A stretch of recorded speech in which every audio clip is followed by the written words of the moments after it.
If you've been seeing sensitive content warnings on Twitter, now called X, and you want to turn them off, you're in the right place. In this video, I'll walk you through the exact settings you need to change so you can see more content in your feed and search results. This is a quick and simple fix, and it only takes a minute once you know where to look. If this tutorial helps you out, make sure to hit the like button and subscribe for more easy how-to videos just like this. Alright, let's get started.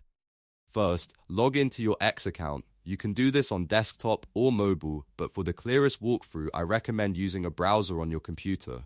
Once you're signed in, look over to the left side menu and click More. This opens up the additional settings and options for your account. From there, click Settings and Privacy. This is where X keeps all of your account, privacy, and content preferences. Next, find and click Privacy and Safety. This section controls what you see, what people can find, and how sensitive media is handled on your account. Now click Content You See. This is the menu that controls whether X filters sensitive media from your timeline. Here, you'll want to check the box or toggle for display media that may contain sensitive content. Turning this on tells X that you want to see content that may otherwise be hidden behind warnings. After that, go back one step and open Search Settings. This area affects what appears in search results when you look up posts, accounts, or trending topics. In Search Settings, uncheck Hide Sensitive Content.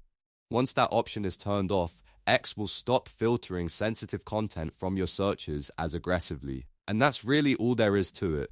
By changing these two settings, you reduce or remove sensitive content warnings for eligible posts, and you allow more media to show up in your feed and search results. If you don't see the changes right away, refresh your page or restart the app, and the settings should update.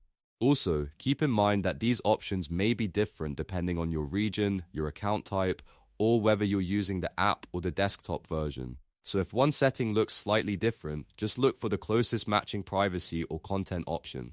If this video helped, please give it a thumbs up and subscribe to the channel for more quick social media tutorials. It really helps the channel grow, and it means you won't miss the next guide. Thanks for watching, and I'll see you in the next one.